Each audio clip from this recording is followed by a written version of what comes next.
Summer is over, and a lot of my favorite U.S. women's national team players are now in incredible form with their club team. That in itself is not a problem, but when so much of the magic we're seeing is coming from chemistry and combination play, should Emma Hayes risk breaking that up to bring in her A-team, or should she continue evaluating players for potential? Let's look at film from some of the teams that might be sending multiple players to the next camp, and you can decide for yourself. By far the biggest name we've seen back in action since the summer break is Trinity Rodman, and my goodness, she's looked incredible. She's looked like herself. There's just no way you would know she was out for injury. She looks athletic, strong. She's not playing with any kind of hesitation or caution in her game, which is fantastic. She's still doing Trin things. There's the tricky little moves that open up space for her team. But realistically, the number one thing she's contributing right now to the Spirit is just absolute quality from the wing. She is playing in these threaded balls that are just so precise, so neat, and this one is just such a great contribution here, starting the play, running the lines. It looks so simple, but it's just great pacing, great timing, good anticipation. She's a winner, and I don't see her being out of the U.S. Women's National Team squad for much longer at all.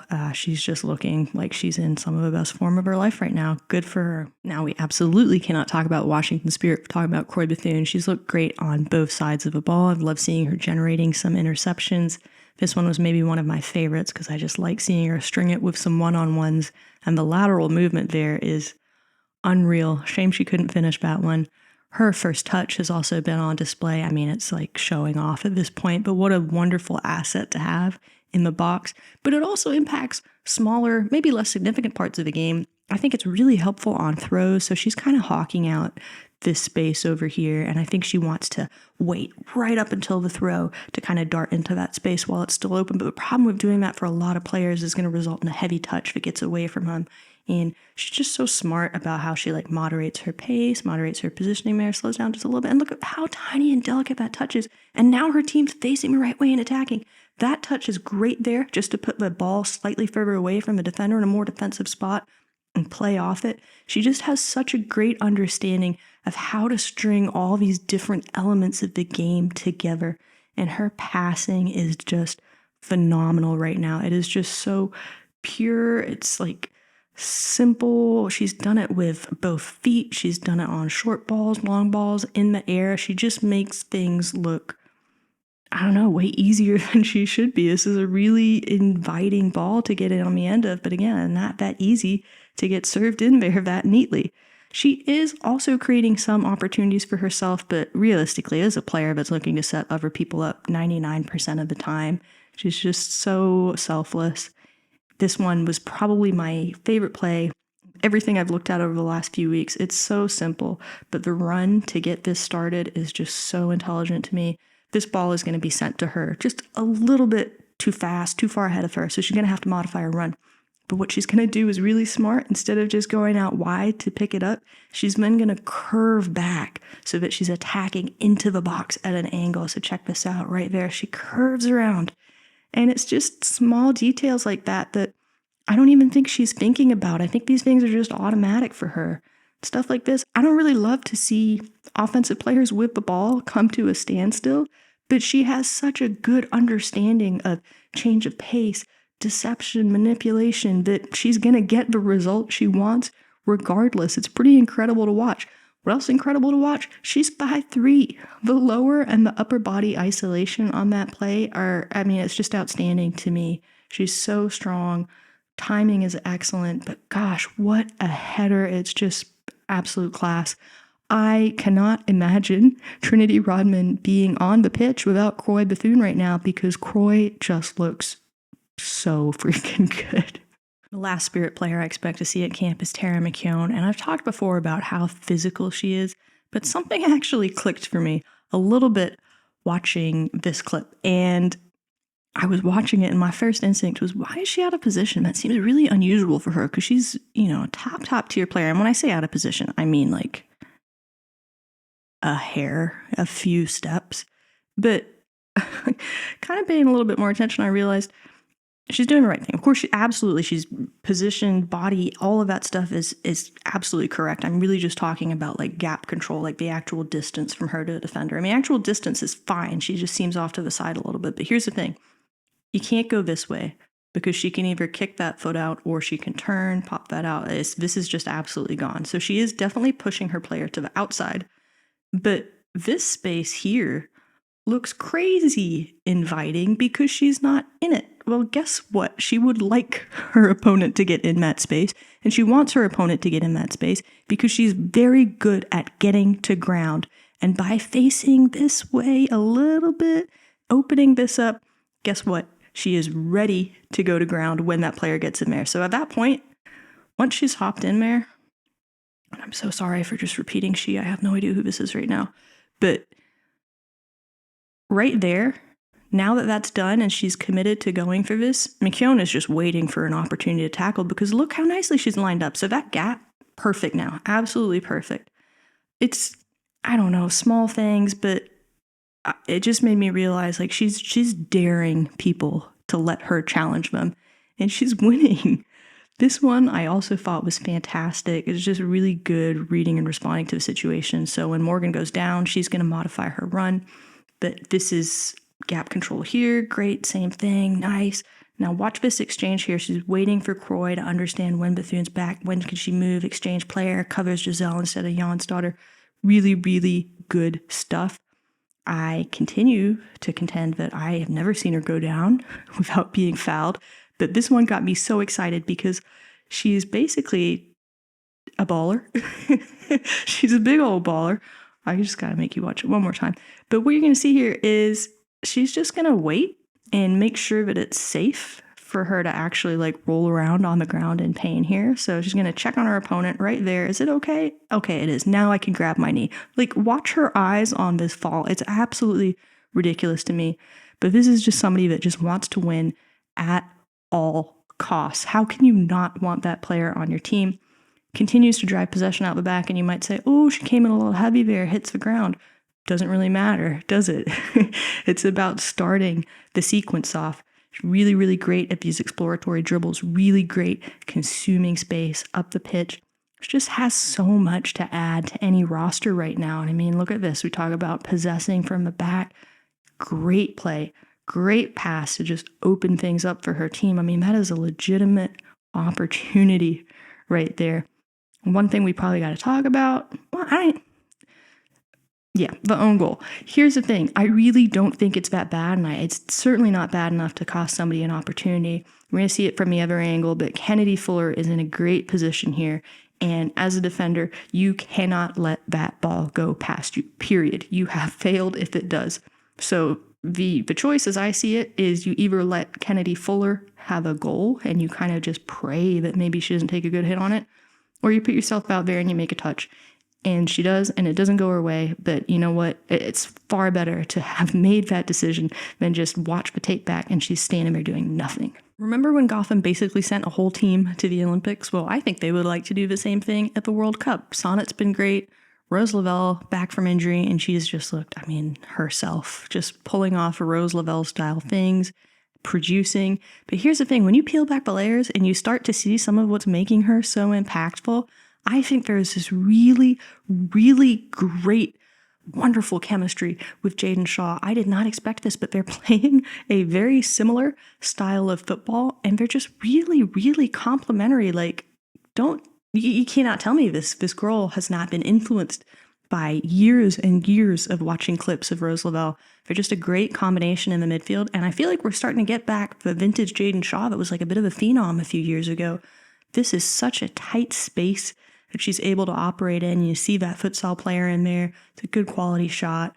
This one was very painful as a Wave fan, but I got to put it in because it's a great finish. She's back. I think Jaedyn Shaw is back. And the fourth Gotham player that we might see go into the next camp, I think it's going to be Lily Reale. I think she had a really great start to her time with the senior team, but she's been looking really good for Gotham. Now, the minutes have been reduced a little bit recently, but I can't really follow the logic behind that. She's looked really good. She's a great connection point. There's been good crosses. And I just think Emma Hayes has this really burning desire for a left-footed left back. And you know what? I think Reale is going to be able to deliver at that. She's got good quality passing, and she's always comfortable operating off her left foot. Again, look at who the players are connecting on this. There's a lot of chemistry going on behind the scenes, and I really think it makes sense to bring these players in together. Moving on to Houston, we've seen some nice things out of Houston recently, and check out Avery Patterson right there with the clearance. She's going to come through with another one right there. I just think she's really good in the air. She's had some nice tackles too over the last few weeks, but check out how far back this one came from. It's an absolute sprint, excellent timing. Really like to see that. She's been a strong tackler. She's been generating, I think, a lot of turnovers for her team. It's not always retaining possession cleanly, but just getting the ball out where it needs to be. Here's another good example, right? So interception, is she possessing afterwards? No, but she's still got the ball into a much less dangerous area. And look, a lot of times she is actually able to work off those interceptions and then drive the team forward. Such a great passer. I really like to see that one. And she's had some nice turns. This one was super nifty. Great foul win right there. But just look at this turn, a little fake before she does it. Really neat stuff. I hope we get to see her back in action because I think she's been adding a lot for the Dash lately. The other Dash player I want to talk about is Yazmeen Ryan on the ball there, connecting with Avery Patterson. Again, the value of those connections. What is the value of those connections? Ryan, I just think she's got a good head on her shoulders. She follows the play well. That's a good quality finish, not making it too complicated. I think sometimes she's having these weird little moments, little weird turnovers, but it's it doesn't really bother her. Her mental game seems really strong. She's really resilient, and you look at the score sheet, that's what counts, and it's been really good. I think she's just gets herself into some good positions. Is a great competitive play there to get this one-on-one, beat her player, get her shot off. Really like what I've been seeing from her. There have been a few head scratchers as I was looking over film, but is it anything so egregious that it's going to cost her a call-up? No, I don't think so. I think it's just one or two bad plays that just unfortunately happened to fall to somebody's feet. And that's all. So hopefully we see a bit more of the strong foot of Yazmeen Ryan. Driving up the road to Kansas City now, and Michelle Cooper had this wonderful goal where CBS did not even have time to get the graphic off because this was her first touch. Literally came into the match, and this was her first touch. Now, she is excellent playing 1 and 2 touch football. Look at that. Perfect cross on a dropping ball off 1 touch. Very similar play here, but she's going to modify 2 touches this time instead. It's outstanding. You want to play top quality football, you have to get your 1 and 2 touch game down, and holy crap, Michelle Cooper has. I think pretty much every national team player with senior team minutes has looked better since the international break. There's one exception to that. It might be Sentnor, who seems like she's in a bit of a slump. But here's the thing, I think it's just related to the move to Kansas City and how they're using her. Because dribbling, progressive carries, progressive passing, all that stuff has looked really good. I just don't think she needs to be this person taking all the shots anymore. And maybe that's a little bit of an adjustment kind of as a viewer or maybe somebody that's evaluating her. But overall, she's still producing, right? That's not a goal. It's not an assist, but it is a really nice penalty win. Those things are useful. So she might be a bit more of a bubble player this time, but I'm not sure that's going to remain long term. Now, the last player from KC that I think has a real shot here is Izzy Rodriguez. What a wonderful left-footed cross. Dabina is going to tell us just how wonderful of a ball that was. But I think there's a strong preference, again, for a left-footed left back that can help create offensive opportunities. And Izzy Rodriguez has put film together to show that she can do that. There's been nice passing, nice crosses, good connections. Really like what I've seen from her. Also, this retention from a back right here. I thought this was such a good one. We know that's something Emma Hayes wants her defenders to do. And again, if that pass had been just a little bit better, she might have had a goal. So another bubble player, but I think she's given herself a good shot. This entire debate I've had around would Emma Hayes leave off a bubble player if that player is producing and has great chemistry with a starter. I was all inspired by Olivia Moultrie because she has been on a tear lately and she works so nicely with Sam Coffey that I struggle to understand how you wouldn't bring both of them in at the same time. Now, these set pieces have been killer. Scoring off a direct free kick like that is just a dream. But the curve on that, the wrap, the way it gets down right in the corner. It's just wonderful execution. I think Olivia Moultrie heard that there was a rumor there might be a U.S. Women's National Team spot for a player that could contribute on set pieces. But here's what gets me the most excited about this. This is a pretty risky take, right? To use this great positioning to go for a direct kick. And she can do it because the margin for error she has is so fine. I mean, this is like just off. And then this one kind of forces like that bounce down on the ground. So guess what's going to happen eventually? If she's only missing by the teeniest, tiniest little bit, eventually it's going to create the second opportunity that gets closed out. But that's the main thing. By her margin of error being so small, you can take the risk of using these kicks. And I don't think many players are able to miss as well as she does. Is such an important part of this, is missing well. And, losing well, missing well, these are all big concepts like you pull out over like a season, but they can really impact your play. Now, the other thing, she's just worked so good with coffee, and she works so well in the box. Like, she could just carve up a path in the box, and it's a wonderful thing to watch. Really been enjoying her just set her teammates up and operate in that area like a professional. I think she just really has an understanding of like how to make people move, how to generate the results she does. There's so much maturity in her game. One thing I do want her to work on a little bit is the foul trouble. She presses really well, and she wants to be physical when she presses. She wants to get body on body. She wants her opponent to feel that she's stronger. She can take that ball off them. The problem is she just over pursues a little bit sometimes, and it gets a little heavy and a little choppy. I think it's one of those things at the international level she just got to clean up just a little bit to make sure that she's not ever putting her team in a bad position. But again, she just wants to be physical, and she wants to make her presence known. Can't argue with that. Again, I love to see that chemistry of coffee, but here is the other side of the physicality. She has to get how it works in reverse, and I think she just totally does that, right? If somebody's pushing on you all day and then all of a sudden they go down really easy, like that is super frustrating, and I think it's very clever that she did this in a, really wonderful spot. You can't tell me that's an accident. Loved watching Christine Sinclair standing up for this entire game. That's just how good Moultrie is. Heading over to Lyon, and we got to see this lovely cross from Korbin Schrader to watch. Now, Schrader had this one game in the domestic league where she had 3 goals and 1 assist. Stats like that make it pretty hard for a coach to ignore you. You got to go pull up the film, and you got to go watch it. And guess what? None of these are junky goals. Like, that's a pretty hard finish coming into that with so much speed. And I just think these were, great goals to commit to film against her old club. Like, this wasn't a bottom tier team that she was playing. This is really good stuff. I'm sure she's really, really happy with that performance. Again, 3 goals. Kind of hard has been there. And I think we're going to see her back because there's just so much chemistry with key players. Future key player Lily Yohannes has also been fitting in very nicely at Lyon. Just a wildly ambitious ball there. She does not get credit. Emily Fox, that is a footballer through and through, and I love it. Time for the big reveal, and these are the 23 players that I think are going to get called up to the next camp.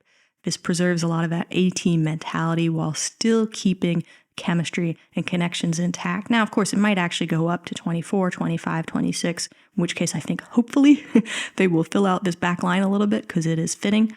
But there's some big snubs. The biggest snub from my projected roster has to be Emma Sears because over the past few months, she's looked excellent. She's been a key contributor for her team, but she's also just scored like goals on goals. I think single-handedly she's been pretty much willing Racing Louisville into playoff contention. I think the thing that's going to hold her back is if we're going for this whole chemistry thing, who is coming in from Racing Louisville with her? I think there's a lot of folks that would like to see Taylor Flint, but I'm just not sure there's an appetite to give players their first cap this next camp. Feel for Emma Sears because she's been outstanding. I still think she looks a little one-dimensional as a player, but that one dimension is just so far above a lot of other players' ability in the first place. She could be a really great contributor for this team. Maybe if we get a 26-player roster, we'll see her. But I think she's in a little bit of a difficult spot otherwise. Thank you for checking out this video. I will be back towards the end of the month with some match recaps from the upcoming friendly, so hope to see you then.